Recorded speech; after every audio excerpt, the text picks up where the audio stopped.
He was intelligent, charming, and handsome, a man who could effortlessly win people over. But behind that friendly smile and sharp mind, Ted Bundy was hiding a monstrous side that no one could see until it was too late. His chilling story of charm, deception, and terror still haunts true crime enthusiasts to this day. Welcome back to Chilling Fireside Stories, where we dive deep into the darkest corners of true crime. Today we'll uncover the terrifying story of Ted Bundy, a man who defied all expectations of what evil could look like. Before we begin, please note that this documentary contains sensitive content, including graphic details of violent crimes. Viewer discretion is advised. And as always, if you'd like to see images and photos related to this case, stay tuned until the end of the video. Thank you for watching and supporting this channel. Ted Bundy was born on November 24, 1946, in Burlington, Vermont, under the name Theodore Robert Cowell. His mother, Louise Cowell, was unmarried at the time, which was socially stigmatizing in the 1940s. To avoid scandal, Louise initially claimed that her son was her younger brother. For much of his early life, Bundy grew up believing his grandparents were his parents and his mother was his sister, a truth that would come to haunt him later on. This early deception planted the seeds of his complex, often disturbed identity. Bundy moved to Tacoma, Washington with his mother, where she eventually married Johnny Bundy, who adopted Ted. Although he grew up in what seemed like a stable middle-class home, Bundy often felt like an outsider. Described by peers as intelligent and introverted, he struggled with forming close relationships. Beneath his quiet demeanor lay a hidden anger and a fascination with control, foreshadowing the crimes he would later commit.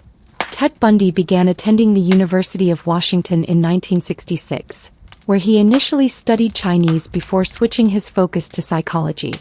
It was during his time at the University of Washington that he met his first significant love interest, Diane Edwards, often referred to as Stephanie Brooks in various accounts to protect her privacy. Diane was an attractive, sophisticated woman from a wealthy family, and Bundy quickly became infatuated with her. However, Diane ultimately ended their relationship, citing his lack of ambition and direction as her reasons. This rejection deeply affected Bundy, leading to feelings of inadequacy and resentment. Many experts believe that Diane's rejection played a pivotal role in shaping Bundy's later behavior and victim profile, as many of his victims shared physical similarities with her. Bundy's first known murders began in 1974 in Washington state, though he likely committed earlier crimes that went unrecorded. His typical method involved approaching young women, often faking an injury like a broken arm and asking for help. His victims were often kind-hearted women who stopped to help what appeared to be a struggling man, not realizing the danger lurking beneath his polite exterior. They were young women, primarily college students, whom he abducted, assaulted, and murdered. His methods were calculated and chilling, relying heavily on his charm and ability to appear harmless. His first known victims are Linda and Healy.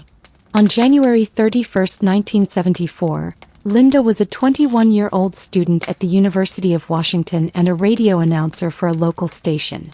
She disappeared from her Seattle home in the early hours after spending the evening with her friends. Police later found blood on her bed and noted that her clothing was missing, suggesting she had been taken from her room. Bundy's ability to abduct her without anyone noticing baffled investigators, but he had likely entered her home without raising suspicion, incapacitated her and carried her away. Donna Gail Manson. On March 12, 1974, a 19-year-old student at the Evergreen State College vanished while walking to a concert on campus. Donna's body was never found, making details of her death speculative, but Bundy later confessed to her murder. This was the first of several disappearances that caused widespread alarm across Washington. Susan Rancourt. On April 17, 1974, Susan was a student at Central Washington State College in Ellensburg. She disappeared after an evening meeting on campus.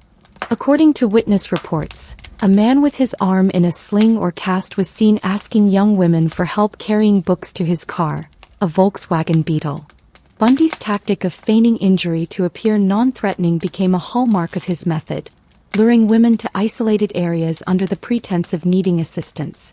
Roberta Kathleen Parks. On May 6, 1974, Roberta, a 20-year-old student at Oregon State University, vanished while walking across campus.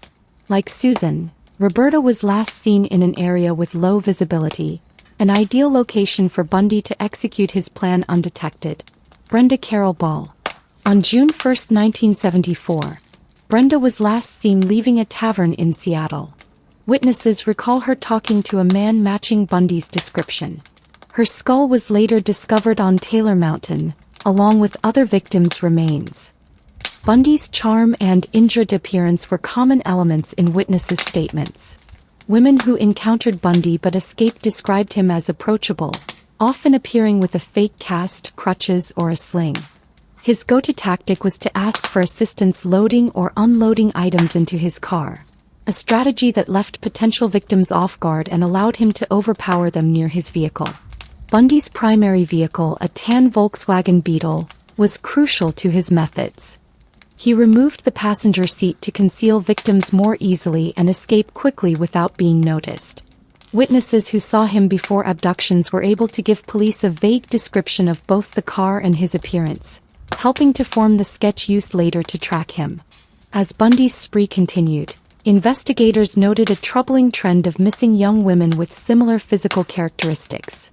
All were young, Caucasian, and with long brown hair parted in the middle.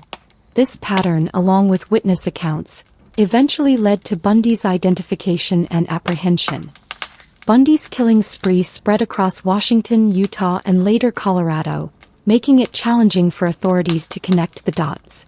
During the 1970s, communication between states was limited, allowing Bundy to evade capture while escalating his brutal crimes.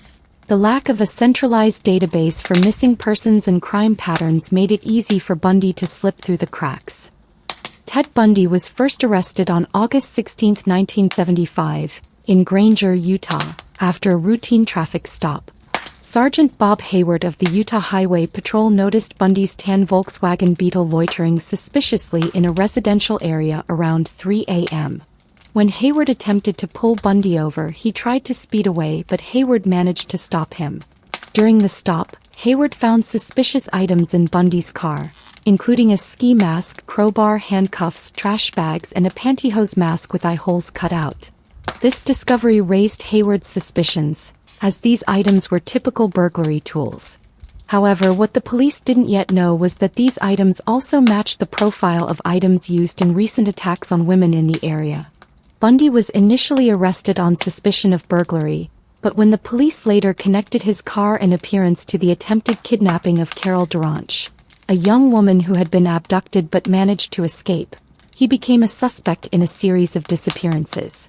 In November 1974, Carol Duranch had been lured by Bundy, who posed as a police officer, claiming her car had been broken into. When she got into his Volkswagen Beetle, he attempted to handcuff her, but she fought back and escaped. Her testimony and positive identification in a police lineup became key pieces of evidence against him.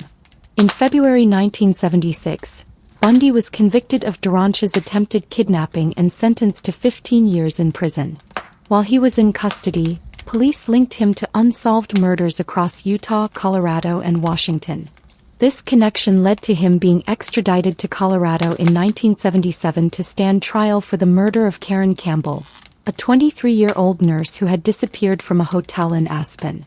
However, in June 1977, Bundy made his first escape during a pretrial hearing at the Pitkin County Courthouse. Allowed access to the courthouse library to prepare his defense, he jumped out of a second-story window, injuring his ankle but evading police for 6 days before being recaptured. 6 months later, Bundy managed another escape from the Garfield County Jail in Colorado, this time by slipping through a ceiling light fixture and into the prison's crawl space. Bundy's second escape on December 30, 1977, was more successful. He traveled over 1,000 miles to Florida, where he would commit his most notorious attacks at the Chi Omega sorority house at Florida State University. This final spree of violence left a haunting legacy, but also led to his eventual capture and conviction. Ted Bundy's Florida rampage occurred shortly after his escape from the Colorado jail. On January 15, 1978, he arrived in Tallahassee, Florida, and unleashed a brutal attack on the Chi Omega sorority house at Florida State University. Bundy entered the Chi Omega house in the early morning hours while the students were asleep, using a broken door lock to slip in undetected. Armed with a piece of firewood he had picked up outside, he made his way through the dark hallways, moving from room to room. At approximately 2:45 a.m., Bundy began his spree, assaulting several women in rapid succession. His attacks were swift and merciless. Bundy first entered Margaret Bowman's room, where he bludgeoned her with the piece of firewood before strangling her with pantyhose. She died from her injuries almost immediately. She was 21 years old. In the next room, Bundy attacked Lisa Levy, beating her and then strangling her. Bundy also committed sexual assault, leaving bite marks that would later be critical evidence in his conviction. Bundy moved down the hall to a room shared by Kathy Kleiner and Karen Chandler, where he attacked both women. Despite severe injuries, including a broken jaw and crushed skull, both Kleiner and Chandler miraculously survived. Kleiner later described how a passing car's headlights briefly illuminated the room, which she believed startled Bundy and caused him to flee. The attack on Chi Omega lasted only minutes but left 2 women dead and 2 seriously injured. Bundy's movements were methodical, and the violence was extreme even for him. He left the scene quickly, slipping out of the sorority house before anyone could catch him. After leaving the Chi Omega house, Bundy wasn't done. Just blocks away, he broke into the apartment of Cheryl Thomas, a dance major at FSU. He attacked her in her room, causing severe head injuries, but she also survived. The noise from the attack alerted neighbors who contacted the police, helping them to narrow their search area. The Chi Omega attack marked Bundy's last killing spree. Over the next few weeks, authorities in Tallahassee increased patrols, and Bundy's appearance became more and more disheveled as he struggled to evade capture. Finally, on February 15, 1978, Bundy was stopped by Pensacola police officer David Lee for a routine traffic violation. After running the plates, Lee discovered that the car was stolen. Bundy initially resisted arrest, even attempting to flee, but was ultimately subdued and taken into custody. Upon his arrest, Bundy gave the police various false identities but was soon identified through fingerprints. The Chi Omega murders and his attacks in Florida would be the final acts of his violent spree, leading to the trials that would result in multiple death sentences and his execution in 1989.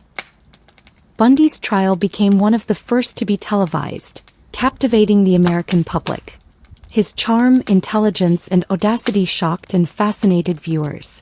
With his good looks and courtroom charisma, he manipulated the media, fueling the myth of the charismatic killer that continues to intrigue true crime fans to this day. Bundy represented himself in court, a move that added to his notoriety. Acting as his own lawyer gave him direct access to the prosecution's files, which he attempted to use to his advantage.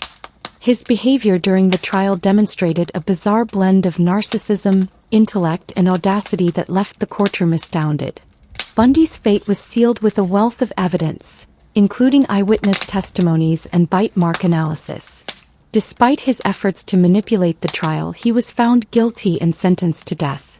Over the years, he exhausted all possible appeals, and as execution drew closer, he began confessing to additional murders, leaving a trail of sorrow across multiple states.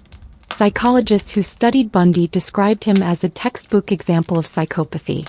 His superficial charm, lack of empathy, and need for control fit the profile of a highly dangerous individual.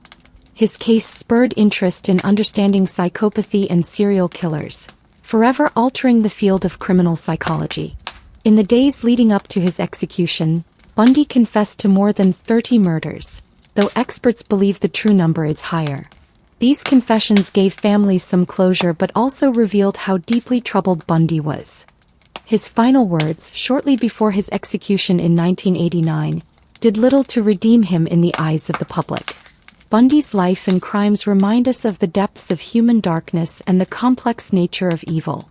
His ability to manipulate and charm masked an unfathomable capacity for violence. His story will forever remain one of the most disturbing chapters in true crime history. Thank you for watching and diving into the unsettling story of Ted Bundy with me.